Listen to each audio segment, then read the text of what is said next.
Hey hi everybody, welcome back to my YouTube channel. तो आज के इस वीडियो में मैं आपसे शेयर करूंगी प्लाजो पैंट की कटिंग एंड स्टिचिंग बहुत ही सिंपल तरीके से। तो यहाँ मैंने 2.25 मीटर फैब्रिक लिया है। उसे सबसे पहले हम हाफ में फोल्ड कर लेंगे।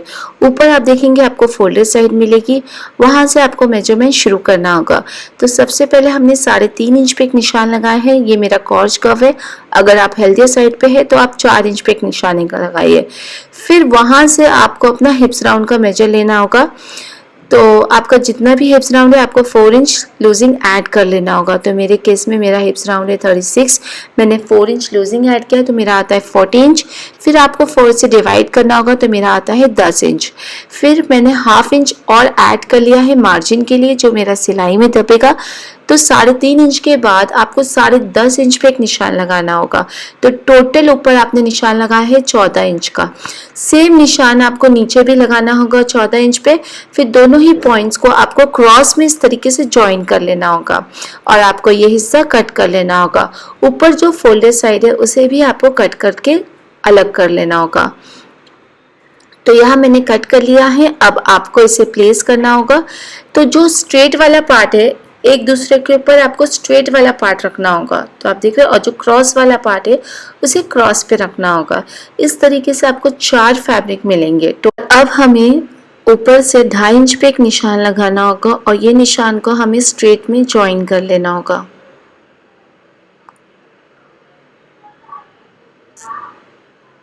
फिर हम अपना क्रॉस कर्व का मेजर लेंगे, जो हमने 3.5 इंच का निशान लगाया था।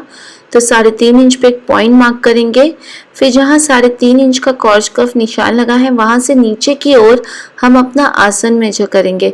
तो आसन हमारा किस तरीके से आया उसका फॉर्मूला मैं आपको स्क्रीन पे दे देती हूँ। तो मेरे केस में आसन का मेजर है 11 इंच। तो मैं 11 इंच पे एक पॉइंट मार्क करूँगी और दोनों ही पॉइंट्स को एक स्ट्रेट लाइन देते हुए हम ज्वाइन कर लेंगे।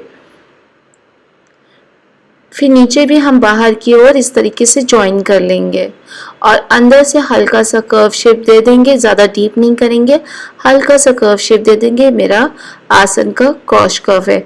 अब हम ऊपर की ओर हल्का सा कर्व शेप देते हुए इस तरीके से ज्वाइन कर लेंगे। जहाँ 2.5 इंच का पॉइंट मार्क किया था वहाँ से नीचे की ओर हम अपना लेंथ मेजर करेंगे।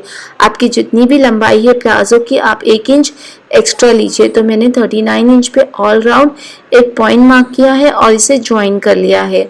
और अब हम इसे कट कर लेंगे और नीचे का फैब्रिक जो बचता है उससे हम बेल्ट क्रिएट करेंगे। तो यहाँ मैंने कट कर लिया है। अब हमें दो पार्ट लेना होगा और दोनों ही पार्ट को का हमें आसन सबसे पहले जोड़ना होगा। एक दूसरे के ऊपर रखते हुए उल्टा साइड प्लेस करते हुए आधे इंच की दूरी पे हमने अपना आसन को अटैच कर लिया है। अब हम इसे ओपन कर लेंगे। एक पार्ट हम इसे सीधा रखेंगे और इसके ऊपर हम दूसरा पार्ट को उल्टा रखेंगे। क्रॉस एरिया को मिलाएंगे एंड हम एक साइड सी लेंगे। कोई भी आपको एक साइड सीना होगा, दोनों साइड नहीं सीना होगा, सिर्फ हम एक साइड सिएंगे यहाँ पे।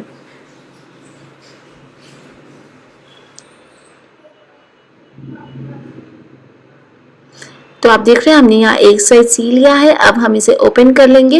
ओपन करने के बाद हमें ऊपर सबसे पहले हम बेल्ट अटैच कर लेंगे।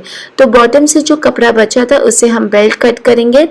तो बेल्ट का जो लंबाई है वो हम अपने प्लाजो की जो कमर की गोलाई है उस हिसाब से लेंगे। तो उतना लंबा फैब्रिक नहीं था इसलिए मुझे जोड़ लगाना पड़ा। तो 2 फैब्रिक को कट करते हुए हमने जोड़ लगाया है और इसकी चौड़ाई हमने 4 इंच लिया है। 4 इंच हमारा किस तरीके से आया, आपकी जितनी भी इलास्टिक की हाइट है उससे आप डबल लीजिए और 1 इंच एक्स्ट्रा लीजिए।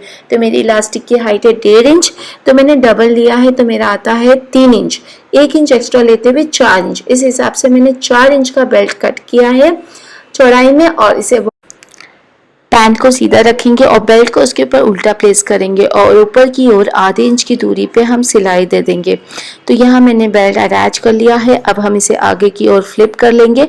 उसके बाद हम इसे हाफ में फोल्ड कर लेंगे और दूसरा साइड भी हम सी लेंगे।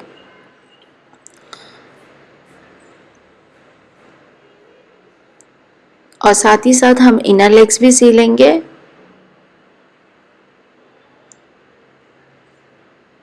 और नीचे हम किनारी भी फोल्ड करते हुए हेम कर लेंगे प्लाजो की बॉटम की। तो यहाँ मैंने साइड भी सी लिया है, इनर लेग्स भी सी लिया है, प्लाजो का बॉटम भी फोल्ड करते हुए हेम कर लिया है। अब हम ऊपर इलास्टिक लगाएंगे। तो जिसके लिए हमने इलास्टिक लिया है अपनी कमर की गोलाई से 1 इंच कम, जैसे कि मेरे यहाँ कमर का मेजर की गोलाई है 28 इंच, तो मैंने 27 इंच की इलास्टिक लिया है। इसे हाफ में फोल्ड करते हुए ज्वाइन कर लेंगे। तो ये हमने ज्वाइन कर लिया है। अब हमें इसे किस तरीके से अटैच करना है, सबसे पहले बेल्ट की जो किनारी है उसे आप आधे इंच की दूरी पे मोड़ लीजिए। उसके बाद इलास्टिक को फोल्ड करिए और बेल्ट की जो जोड़ आता है प्लाजो पैंट को, उसको अंदर लेते हुए आपको सिलाई दे देना होगा। तो मैं आपको सी के बताती हूँ। सबसे पहले आपको किनारी को इस तरीके से मोड़ लेना होगा, उसके बाद इलास्टिक को रखना होगा, अगेन फोल्ड करना होगा ऊपर से, और बेल्ट और प्लाजो का जो अटैच करते हुए आपको कपड़ा आया है उसे भी अंदर लेते हुए आपको राउंड में सी लेना होगा। इलास्टिक को खींचते रहना होगा और राउंड में से सी लेना होगा। तो यहाँ मेरी इलास्टिक अटैच हो गई है।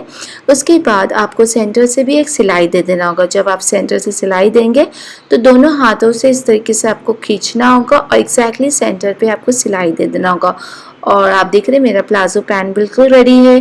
बहुत सिंपल था इसे बनाना। इसे मैंने 2.25 मीटर फैब्रिक में क्रिएट किया है। सेम प्लाजो आप 2 मीटर फैब्रिक में भी क्रिएट कर सकते हैं, सेम कटिंग से, लेकिन आपका बेल्ट जो है आपको अलग से फैब्रिक अटैच करना पड़ेगा। कोई भी मटेरियल का फैब्रिक उस पर अटैच कर सकते हैं, या फिर आप अपने टॉप का या कमीज़ का भी बेल्ट बना के अटैच कर सकते हैं। सो गाइस, इस तरीके से मैंने आज ये प्लाजो पैंट बनाया है। अगर आपको इसकी कटिंग एंड स्टिचिंग, इसका ट्यूटोरियल पसंद आया हो तो मेरे चैनल को ज़्यादा से ज़्यादा शेयर करिए, सब्सक्राइब करिए, मुझे कमेंट करिए कि आगे आपको और किस तरीके की वीडियो देखनी है। Till then, thank you for watching, bye bye.